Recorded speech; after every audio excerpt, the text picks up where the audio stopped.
जीत पांडे जी प्रयागराज से। राधा वल्लभ श्री हरिवंश। महाराज जी आपके चरणों में कोटि कोटि प्रणाम।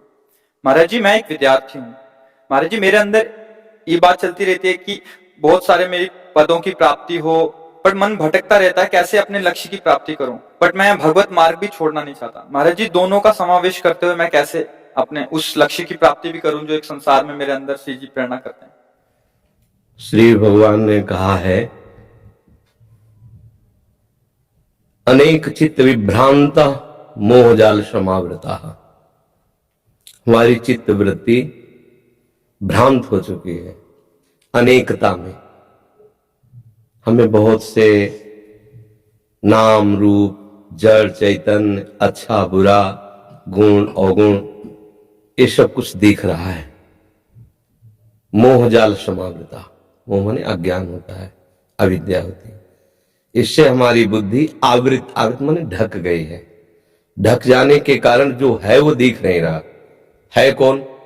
भगवान कह मत्ता परतरम नान्यत किंचिदस्ति धनंजय। इस संपूर्ण सृष्टि में मेरे सिवा कोई नहीं है। जब सृष्टि प्रभु ने रची तो किसी बाह्य सामग्री का कहीं भी किंचन मात्र कुछ नहीं था। जो अभी दिखाई दे रहा है वो सब मेरे प्रभु ही बने हुए हैं, प्रभु ही बनाने वाले हैं, प्रभु ही बनने वाले हैं। अब ये सृष्टि को जब हम प्रभु के भाव से देखेंगे, मान लो हम अभी भगवत भाव से नहीं देख पा रहे, लेकिन है ना प्रभु की, प्रभु है ये हम तो अनुभव नहीं कर पा रहे, पर प्रभु की है। प्रभु की है तो मुझे सेवा मिली है। अब विद्यार्थी सेवा मिली है तो मन वचन कर्म से एक अच्छे विद्यार्थी का जीवन निर्वाह करो। कोई भी पद तुम्हारे लिए दुर्लभ नहीं रहेगा। यदि आप मन वचन कर्म से विद्या को भगवान का स्वरूप मानकर अपना कर्तव्य भगवान की प्रसन्नता का हेतु रख करके विद्या अध्ययन करोगे तो विद्या भगवान प्रदान करते हैं। ये जो हम अपनी विद्या पढ़ के बुद्धि से करते हैं एक सीमित होती है, और जो भगवान विद्या प्रदान करते हैं तो असीम विद्या होती है। वो त्रिगुणातीत विद्या होती है, उसे कोई परास्त नहीं कर सकता। इसलिए बच्चा, विद्या भगवान का स्वरूप है, अध्ययन करना हमारी सेवा है। और हम किसी पद में पहुंचे या न पहुंचे, बात समझो, हम भारत देश में पूजा करने के लिए पैदा हुए हैं। ये भारत देश हमारा पूजा स्थान है। प्रत्येक प्राणी हमारा पूज्य है। और हमें डॉक्टर बनावे, मास्टर बनावे, हमें पदाधिकारी बनावे तो हम पूजक होंगे, स्वामी नहीं होंगे। अगर हमारी ये भावना है तो मैं किसान बनकर भी पूरे देश का हित कर सकते हैं। हमें एक डॉक्टर बनकर, एक मास्टर बनकर हम अपने भगवान की पूजा कर सकते। अगर पदाधिकारी का अभिमान पोषण करने के लिए पद और अपनी वासनाओं की पूर्ति के लिए, तो पद की आकांक्षा मत करना।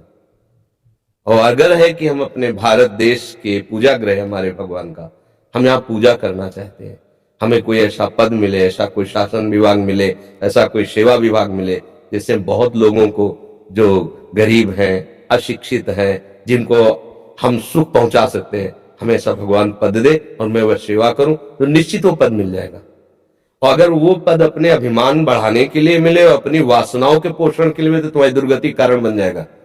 चाहे जितने बड़े पद में बैठे हो, अगर आप कहीं दूसरों का शोषण करने लगे, अधर्म द्वारा चलने लगे तो आपकी दुर्गति हो जाएगी। क्योंकि ये पुण्य बल से कुछ समय के लिए मिला है, इसके बाद हट जाएगा तो शरीर ही नहीं रहेगा, तो पद कैसे रहेगा? हमें शरीर मिला परम पद के लिए, जिसको कभी कोई भी नहीं हटा सकता, अविचल अविनाशी पद के लिए। तो ये संपूर्ण सृष्टि भगवान की ही सेवा है। इसको हम अलग न ले कि माला चलाना एक अलग बात है और हल चलाना या और कार्य करना अलग बात, दोनों एक बात है। वो प्रभु का पार्षद माला चला के प्रभु को प्रसन्न कर रहा है, एक प्रभु का पार्षद बॉर्डर पे खड़ा होकर के गोली चला करके वो भगवान की सेवा कर रहा है। उसमें कोई अंतर नहीं। तो इसमें ये दो विभाग हो ही नहीं सकते कि एक संसार विभाग हो गया, एक भगवान का विभाग, तब तो बड़ा गलत हो जाएगा।